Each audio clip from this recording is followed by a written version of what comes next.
Hey Hans, it's the Grapevine. How are you? I hope you're having a good week. If you're new to my channel, I react to Degrassi episodes. Today, June 11th, was Degrassi's 20th anniversary panel. I have so much to say about this. I just watched it a few hours ago. I took a ton of notes. It was so chaotic to try to get everything down. So hopefully I got everything. And if you're wondering why my hands are purple, it's hair dye. Yeah, we'll leave it at that. I have my notes right here on my computer. So you're gonna see me look this way a lot because I haven't had time to process my thoughts, and it's just a lot of stuff I can't remember. I'm just gonna go down the list. The panel was pre-recorded. I was a little disappointed hearing that because I thought it would be live, and I thought, I don't know, it would be more interactive. I don't know why I thought they would do live fan questions. I don't know. Oh my god, my shirt is just, it's too white. There's a such thing as too white. That's too dark. Cheese and rice. Okay, whatever. You're just gonna have to. This panel was for the 20th anniversary of Degrassi. Their anniversary is officially on October 14th of this year, but I guess they're doing it early. So for the panel, they had Linda Schuyler, who is the co-creator, executive producer of the show, Steven Stone, who's the executive producer, Stephen Brogren, who is Snake, also a producer and director of the show, Aslan Paul, Shane Kipple, Luke Bialik, Lauren Collins, Monroe Chambers, Jake Epstein, Daniel Clark, Andrea Lewis, and Christina Schmidt. Linda Schuyler was asked if she knew what Degrassi would become, and she said that first she's celebrating her 41st year of her work on Degrassi. 41 years, pretty amazing. She made the film adaptation of the book Ida Makes a Movie, and she had no idea that that would turn into a series, which is Kids of Degrassi Street. And then she was asked, how does she know the next generation would be the right time for a reboot? And she said after school's out that she was done with school and teenagers, and she went on to produce other shows, but eventually she missed being around teens because she was a teacher before Degrassi. And she says there were two things that contributed to the reboot. First, a talk show called Jonavision. They did a Degrassi reunion, and it was the most watched episode of the show. And this production company called CBC in Canada released show shits for the Degrassi Classics. Did you know that the original series is called the Degrassi Classics? Because I did not, but we're gonna pretend I did. The CBC release that led to a new generation finding the show, so there was a lot of talk about the show, a lot of new interest about it. So at that time, Linda was doing another teen show that wasn't Degrassi, and then the Degrassi writer Jan Moore thought about how old Emma would be at this time, in the early 2000s, and they were she would be in middle school by now. Next, they talked about how they decided which characters to bring back. The main discussion was about Emma, of course, her connection with Spike, her mother, and Spike's connection to Snake, and Snake's connection to Zit Remedy and Joey. So it was a chain reaction that started with Emma. And then Linda said that her partner at the time, WGBH Boston, had the idea for Emma's name because of the Emmy they won for Degrassi Junior High's episode, It's Late. So that was cool to know. I knew the story of how Emma got her name, but I didn't know who was responsible. So that was something new that I learned. So that was cool. So yeah, so after the connection from Emma to Joey, from there they could recreate an entirely new student body.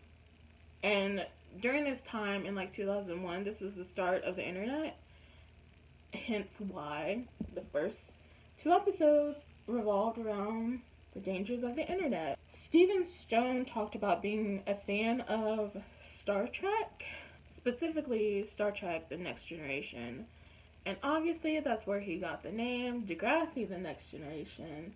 Also where he got JT's name. JT's full name is James Tiberius, and one of the characters on Star Trek is called James T. Kirk. So that's something I already knew, so that wasn't like new information for me. Then they talked about controversial storyline reactions. Aaron Martin, who was one of the writers for the show, he irritated me a little bit, and I will talk about that a little bit later on. Aaron says that there wasn't really any controversy in Canada. It's mostly a US thing because we always have to be sensitive about everything. Stephen said that it was a non-issue about their controversial storylines. It was just something that wasn't really a big deal in Canada. Linda said that in 2004, when the episode came out about Manny's abortion, abortion was back in the debate. The broadcaster was nervous about the storyline being aired in the US. They were totally okay with it being aired in Canada, but they didn't know how the US would react to it, so they never told the US production team about the episode, and they just released it in Canada. It wasn't until years later, in like this marathon thing, that it was released in the US. And we have Cassie Steele to thank for that, because she requested the episode. So, thanks, Cass.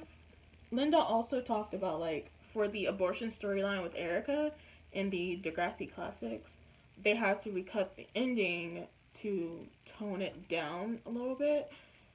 I have no idea what the original ending is. Next, Steven said they betrayed both sides of the abortion debate, with Spike deciding to keep her baby and not get an abortion, and Manny deciding to get an abortion. So they felt like they were covering all sides. Stefan Brogren said that when he was doing Next Class on Netflix, I guess one of the characters got an abortion. I have no idea. I've never seen Next Class, so I don't even know the character's name. But this character got an abortion, and compared to the other abortion episodes in the past with the Degrassi Classics and Degrassi The Next Generation, this character felt less guilty about getting the abortion, and they actually, apparently, in the scene, they actually went into the abortion room for the procedure, so progress. Stefan said Canadians have a different perspective than Americans, and they do. Like I said, we censor everything. We are not as progressive as we think we are. We are very prudish. When talking about Schools Out, Stefan was saying how he was the first person in Canada to say fuck on television, and which was a very iconic moment. But he was saying how they shot different versions of the scene. There was one version where he said bonked instead of fuck or screwed, and he really didn't know which one was going to get released. And it wasn't until it premiered that he found out that it was the one that said fuck, and he was really shocked. So he didn't even know he was making history at that time, which is just crazy to me. And Steven said that CBC only aired Schools Out once, despite it having high ratings. he didn't say why they only aired it once, but Stefan said that he told Linda that School's Out was a depressing ending, um, which it was. It was very depressing. Nobody ended up happy except for Simon and Alexa. They were so oblivious. But he also said that going out on an episode with a lot to discover is a very Degrassi thing, which I do agree with.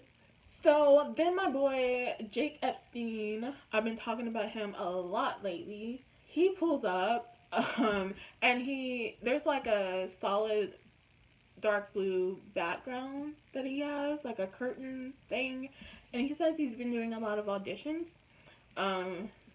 So I'm excited to see some things that he's possibly going to be in the future. Daniel Clark comes in, who plays Sean.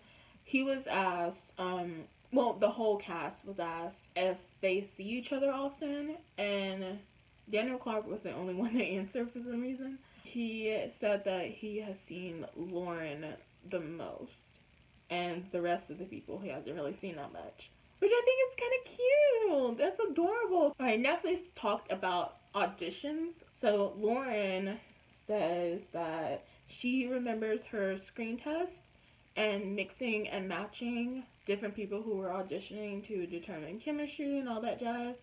And she said at that screening is when she first met Aubrey, and she said she auditioned for Ashley and Paige.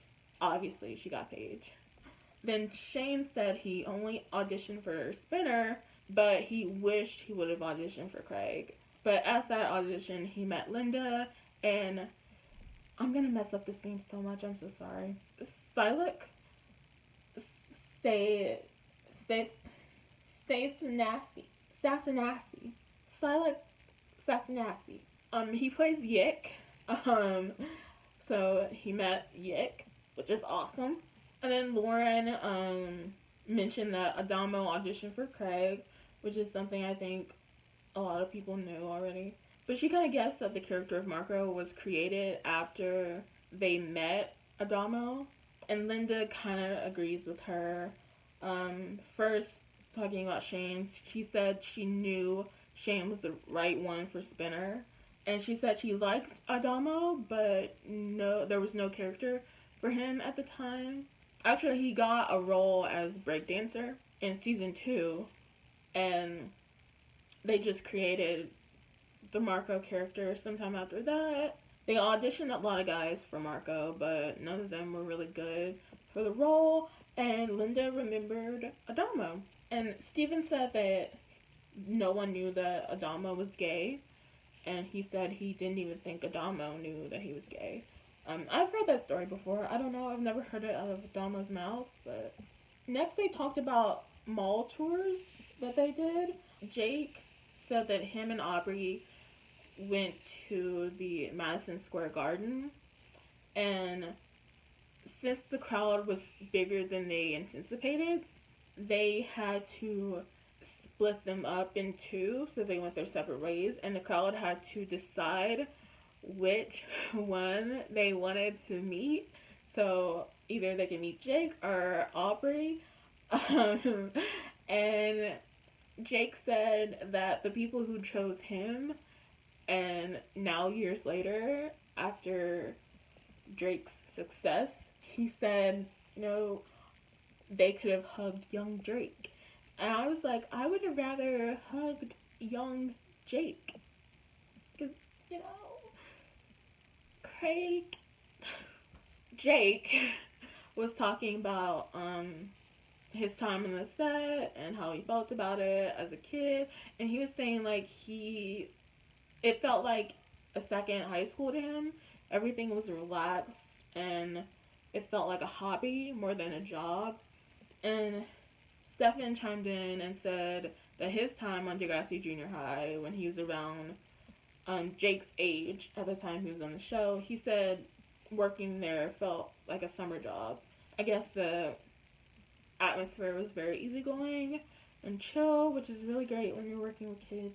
Andrea Lewis this is one of the very few times that she talked. She did a mall tour with Lauren. I thought this is such a cute story. Okay, so they both didn't know what to expect when walking in, and they were holding hands. Oh, real life besties. I just thought it was so cute. She said they were like really scared, and she didn't realize the impact of the show until that moment. And she said something like really interesting.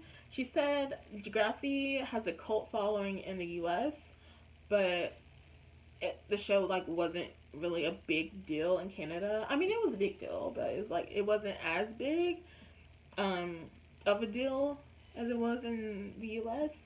Jake was saying like people in Canada, their cousins or roommates were probably on the show at some point, so it wasn't like a big deal.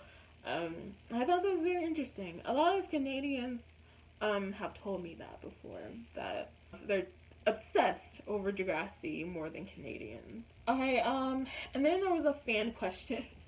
This is so funny. Okay, so a fan asked Daniel, did Sean die in combat? And the look on this man's face, it looked like his actual life was in danger. Like he's never been asked that question before. It looked like he had war flashbacks. He said no. He doesn't think Sean's dead. He hopes he's not dead. I hope he's not dead. In my mind, Sean is not dead.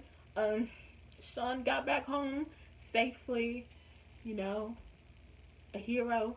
I really wish I could have like screenshot it because it was so perfect. It was the perfect response. And Steven said that he dreams of a Degrassi reboot where Sean comes back. Hold on. You're gonna love him even more after this. He said that he didn't get the storyline of Emma and Spinner getting married. Am I a Steven Stone fan? Yes, I am. He was really spilling that tea, okay? It was piping hot. Yes, I love it, and I agree, and if Sean can't be with Ellie, then he should definitely be with Emma, because honestly, Spinner just does not work. It does not sit right with me, which really validates my feelings even more. Shane talks about not feeling like there's full closure with Jane, so I mean, I think everyone agrees that they don't want Spinner and Emma together. Oh, here's another tea moment. Lauren says Degrassi takes Manhattan, and Degrassi goes Hollywood wasn't canon. And then Stefan goes all diva, whatever, but at the end of the day, Lauren did that, honey. They did my girl, Ellie and Paige, so wrong, and I'm glad somebody said it. Next, Shane was asked what he thought happened to Kendra, and he said he doesn't know what happened to Kendra. He said one day she just didn't come home from school, but they're pen pals now, and maybe she's with Sean at war. Woohoo! Moving on. Next, they talk about the new cast experience.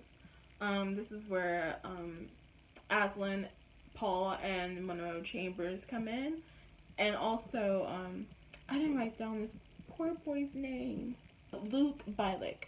I'm gonna watch the newer seasons, y'all, I promise. So first, Aslan, who plays Claire, I know who she is. She says that she was too young to watch the show, so she didn't know how big of an impact it really was. She said her parents were on a couple of episodes, which I did not know. Like, am I misremembering things? I don't know. It has been years. Aslan said that the thing that she was most excited about was being able to work with kids her own age, because previously she worked with, adults. So she was really excited about that. She says the impact afterwards was a new and interesting change, and as the internet and social media became bigger, she got to have direct contact with fans. She also said that was kind of scary because she had to make sure the content reflected the fans. Next, Monroe talked about a Eclair episode moment. He mentioned their bench. I have no idea what that means, but apparently they have a bench that is theirs. And he said that episode is when he knew that they had a real connection. Maybe that means something to you all. That doesn't mean anything to me yet.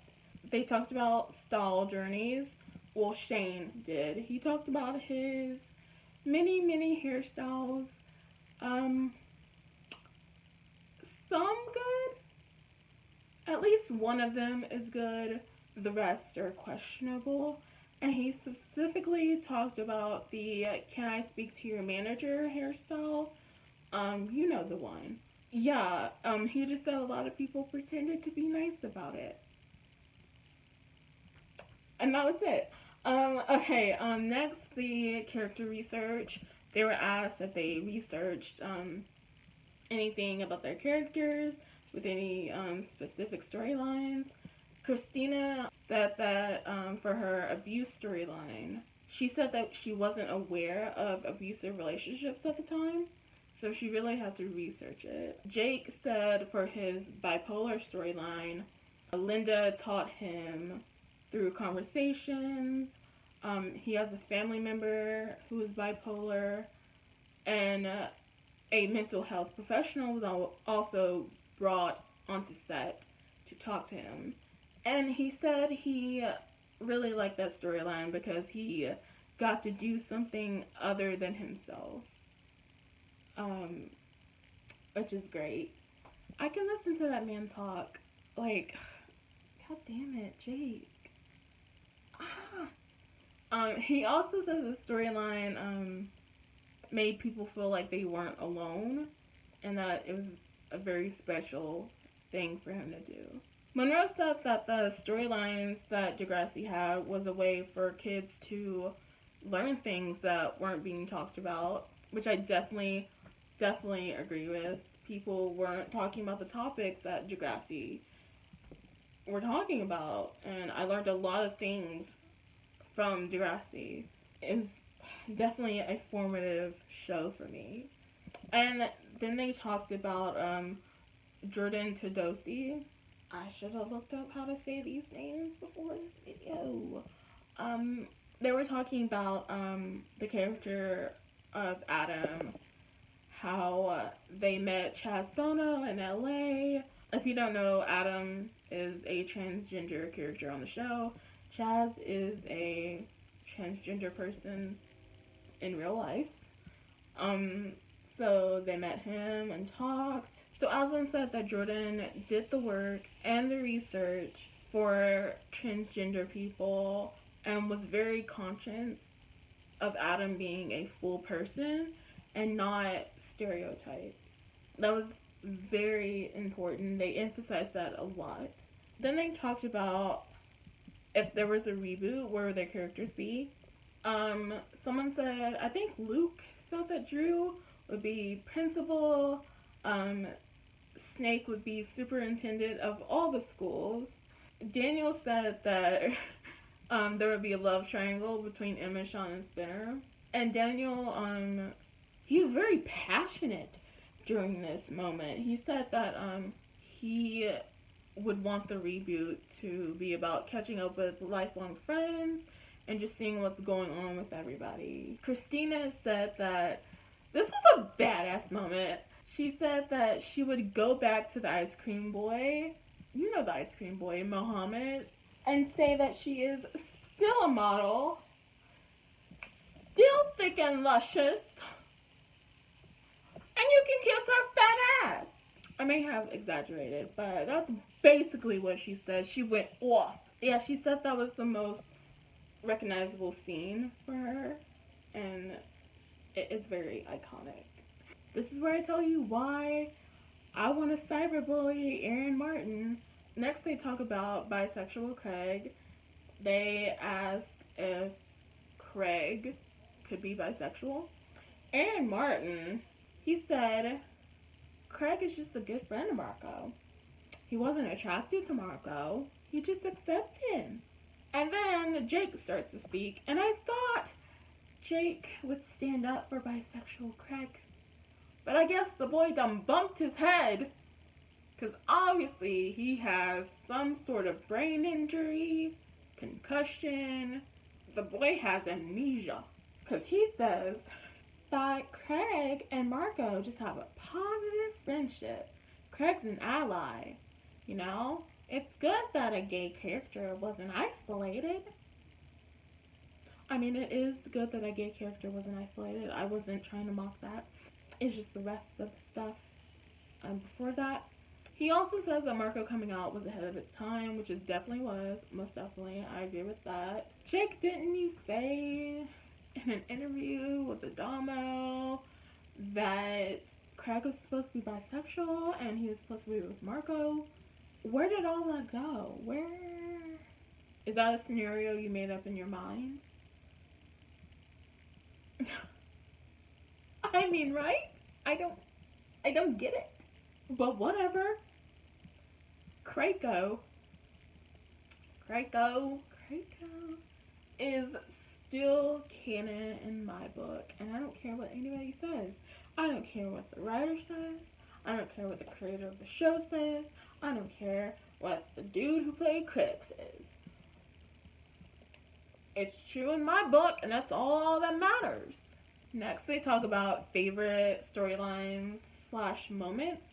Ashlyn said that her favorite storylines were about friendships because she felt that you learned about yourself through friendships.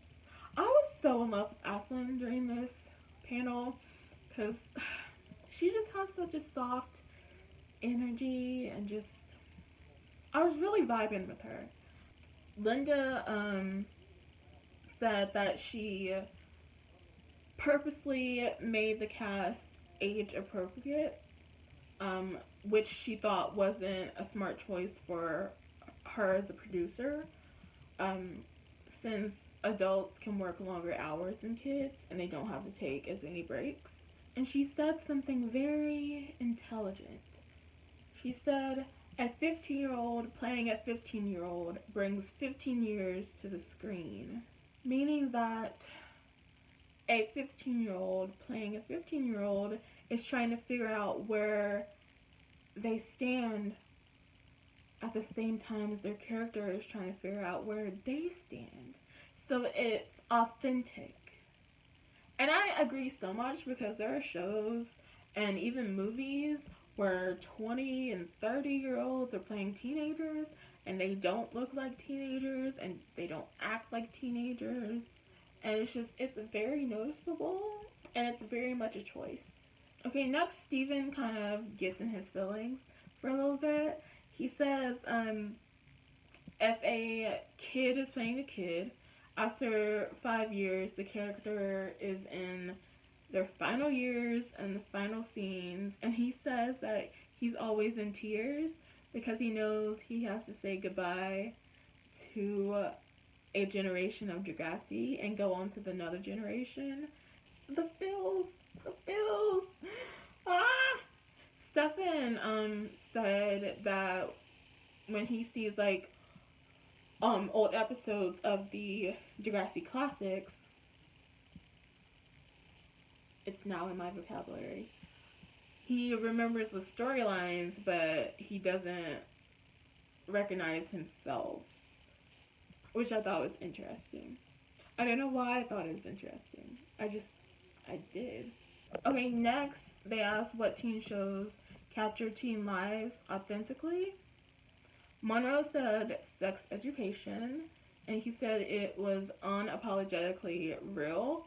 I've never seen the show, but I heard good things about it, and people seem to agree with his answer, so yay.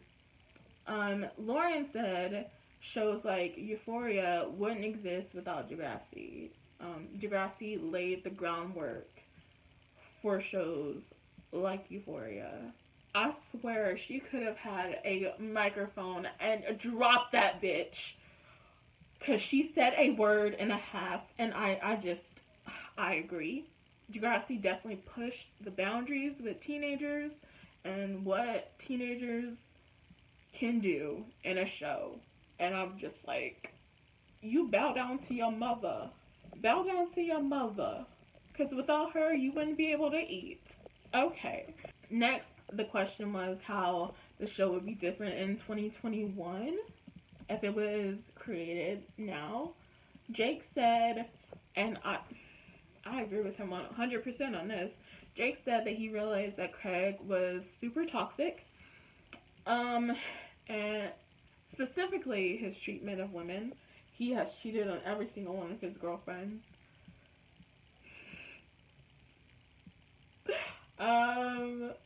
Maybe instead of shipping Craig with Manny or Ellie, we should ship him with a therapist. Because, yikes.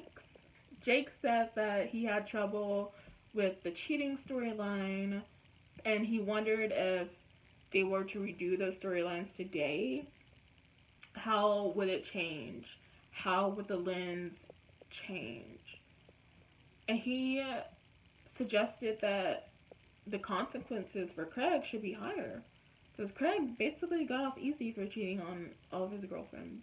On speaking about Degrassi's longevity, Linda says that they were mindful of the changing times. Specifically about the abortion storylines Degrassi has done over the years. Starting with the Degrassi classics with Erica, she had to deal with protesters, a whole group of protesters. And then the next abortion with Manny, there was a lesser degree of protesters. There weren't zero protesters. There was lesser. She really only had to fight Emma and Craig. And then moving on to the Degrassi Next Class abortion storyline, they had the abortion in the middle of the episode, not at the end, where they probably would never talk about it again. In the middle, and we had to see, well, I didn't have to see, the audience had to see how the character dealt with that abortion. And like I said earlier, the character in Next Class didn't feel guilty about the abortion. Progress. Stefan then responds by saying that the show had a sensitivity to the times. And he talks about the episode where Manny gets drunk and she flashes her breast at Peter's camera. And then there's a whole big deal about her being overly criticized about it. But then in later seasons, there's dick pics just floating around, and it's not really a big deal. And that kind of attitude didn't really exist during Manny's storyline. Now you have generations where showing parts of your body on camera is normalized, and it's not as big of a deal as before. He says that Degrassi changes with the times, but keeps true to its center. Okay, so the last thing they talk about, this is where the girls, they come out swinging. Especially Aslan. She says that the show is honest, but not dangerous. And then she reads 13 Reasons Why to filth. She spanks that ass, okay? She says, and I motherfucking quote, 13 Reasons Why didn't carry the responsibilities that Degrassi did. They don't take care of their audience like Degrassi did. And that was on what? Mary Had a Little Lamb. Then Lauren really closes it out with a stellar, stellar statement. She says that she hopes there is another reboot for her son to watch. And that really warmed my heart. It really did. I don't want kids, but if I did, I would want them to have a show like Degrassi to watch. Preferably, I would want them to watch a new generation of Degrassi. Then the last thing she says is that teen shows today feel aggressive, and Degrassi wasn't that. Degrassi wasn't aggressive at all. I mean, I know there's a lot of traumatic storylines, but I think they handle it well. And there are shows like 13 Reasons Why that do not. That show is very violent. It is very violent. I watched an episode where this kid gets, how can I put this? Physically assaulted in the bathroom with a certain object. I'll just leave it at that. It was just terrifying. Why did they do that? I'm not going to go on a rant, but anyways. So my final thoughts about this panel. I loved it. I was just so excited all day. I do wish that more cast members were there. I wish Sarah was there, who played Liberty. I wish Ryan Cooley was there, even though I know he would never come, because he would probably think it was a big joke. Also, I noticed, and I know other people on Twitter noticed too, Andrea didn't really talk a lot. I just thought that was kind of weird. I really wanted to hear her voice. She's a very intelligent person, and I know she has a lot of stories to tell about Degrassi, and I was really ready for that. I don't know if she just didn't have anything to say, or I noticed that a lot of the questions weren't geared towards her, so maybe that was it. And can we take a moment to talk about Jake Epstein doing his panel on the sun? I don't know, honey. It was all up in here. All I can see is yellow. All up in here. I don't know what was happening. Not me talking about his lighting, and mine is just, honey, I am glowing. Also, we need to take a moment to talk about Monroe's mustache. Oh my god. First of all, this is my first time seeing adult Monroe. I have seen, like, little baby Monroe in Degrassi when he has no facial hair. And seeing this grown man with this mustache, it was a sight, honey, and you just have to be there. It was just, not to be mean, because I'm not trying to be mean. I don't know why Ashlyn, Monroe, and Luke were there. I know, like, why Ashlyn was there. She was a part of the Next Generation for a little bit. But was Monroe and Luke? I thought they were next class, or the generation after the Next Generation. I was a little confused why they were there. Unless I'm wrong, let me know. If you were gonna have, like, the younger generation there, at least, like, have them talk about their class a little bit. I know it's, like, the Next Generation's anniversary, but if you're gonna invite them. And, there was a moment where Christina was talking about the ice cream boy scene, and Luke was like, can you maybe, like, say the quote for the, people who, you know, haven't watched, that episode? I was like, huh, oh boy. I have nothing to say about it. I just thought it was something. And the big elephant in the room, the reboot. I know people were, like, expecting there to be an announcement about a reboot. I don't know why you would expect that, but if you did, then I'm sorry it didn't happen. I wasn't expecting an announcement. I honestly don't care if there's a reboot, if we're being honest. The only reason I would want a reboot is so Lauren Collins' son can watch it. That would be the only reason. Other than that, I really don't care because I know they would mess it up anyways and not bring back the people I want to bring back. So, yeah, this is fun. And I'm so sorry to the people who couldn't watch it. I'm sure there's videos on it on YouTube, or at least there will be.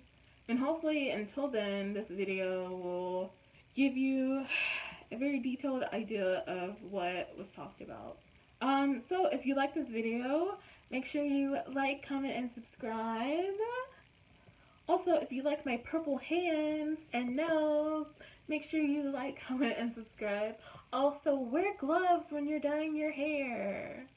And I will see you next week. Bye!